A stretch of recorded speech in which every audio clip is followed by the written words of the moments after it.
Well, we all know tonight the federal government is shut down. As of 12:01 this morning, the government ran out of money after a Democratic-backed spending bill failed. The bill would have extended health care subsidies under the Affordable Care Act and reverse cuts to Medicaid. The GOP-backed stopgap funding measure that would have funded the government for 7 weeks also failed. And now that there is a government shutdown, the blame game continues. Democrats want to play political games with the lives and the livelihoods of Americans. Republicans have adopted a my way or the highway approach. They basically have said, take it or leave it with respect to our partisan Republican spending bill. The last government shutdown took place at the end of 2018, going into 2019. During President Donald Trump's first term, it was the longest government shutdown in more than 4 decades, lasting for 35 days. Now, here's a look at what's still open and operating during the shutdown. Again, this is what's open. The U.S. Postal Service is considered essential work and will continue to operate. Social Security payments will still go out. Medicare is also not impacted. Federal, state, and local courthouses will remain open, but the Department of Justice, which prosecutes federal cases, may postpone some of its litigation. Operations will continue as normal for the regular military, which is considered essential by the federal government. And also, student loan borrowers will have to keep making those payments. The Department of Education says that it will also continue to send out student aid. Now, national parks remain partially open during the federal government shutdown, but nearly 2/3 of National Park Service employees are now furloughed. Most of those remaining are providing essential services like law enforcement, emergency response, and fire suppression. ABC10's Becca Hotbecker joins us now in studio. And Becca, what park actually remains open kind of varies, right? Yeah, across the more than 400 parks, historic sites, and recreation areas managed by the National Park Service, roads, lookouts, trails, and open-air memorials will generally remain accessible to visitors. But visitor centers and other places typically locked outside of business hours will be closed throughout the entire shutdown. Call Yosemite National Park and opt to speak with a ranger, and this is the recorded message you'll hear. Thank you for calling Yosemite National Park. National parks remain as accessible as possible during the federal government shutdown. However, some services may be limited or unavailable.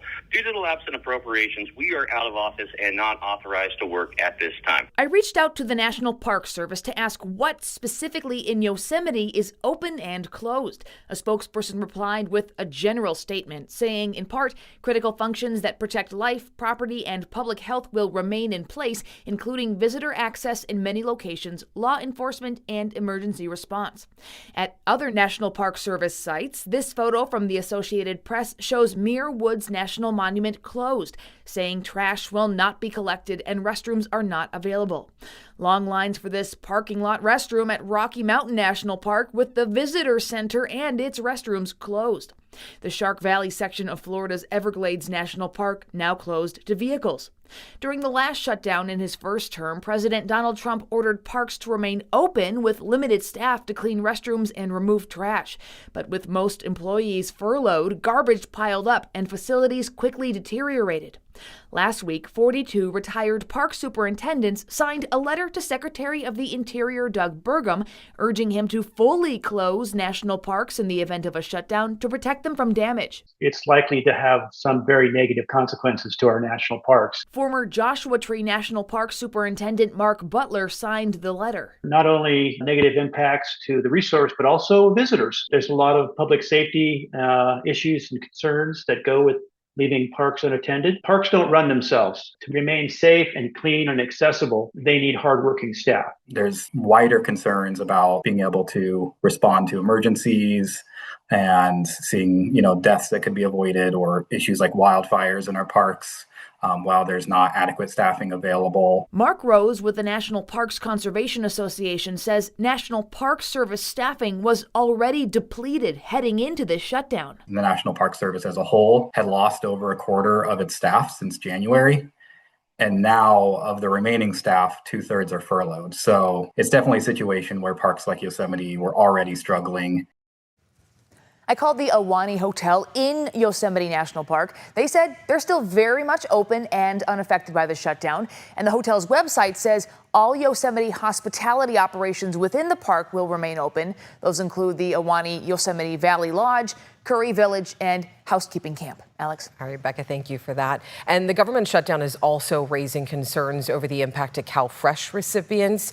The executive director of the River City Food Bank says reductions to CalFresh benefits can mean more people relying on food banks. Today also marks the end of nearly $188 million in federal funding for CalFresh nutrition education as part of the Big Beautiful Bill signed over the summer. Amy Dearlum with CalFresh says that the current government shutdown is creating new uncertainty for the program.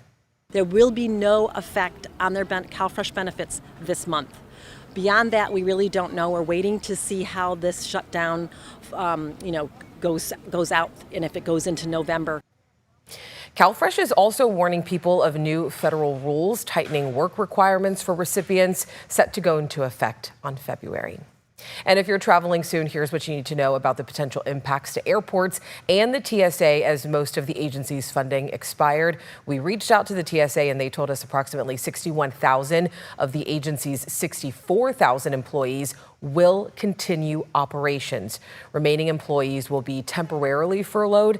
TSA warns an extended shutdown could mean longer wait times at the airport. So here's what needs to happen to end the government shutdown. Congress needs to pass and the president must sign appropriations bills to fund the departments and agencies that have been shut down. The president does not have the power to end the shutdown unilaterally. The funding bills follow the exact same legislative process as any other bill, requiring approval from both the House and the Senate before the president can sign them into law. And when we talk about finding the votes, we also need to talk about who holds the power. Because of that 60-vote rule in the Senate, it's not just party line politics. A few moderates are at the center of the fight. Nevada Democrat Catherine Cortez Masto, Pennsylvania's John Fetterman, and Maine Independent Angus King have all sided with Republicans on recent votes. On the GOP side, Alaska's Lisa Murkowski is seen as a potential swing voice too. And it's not just the Senate. Some House Republicans in tight districts are also pushing for things like protecting ACA subsidies. So their pressure could change the conversation.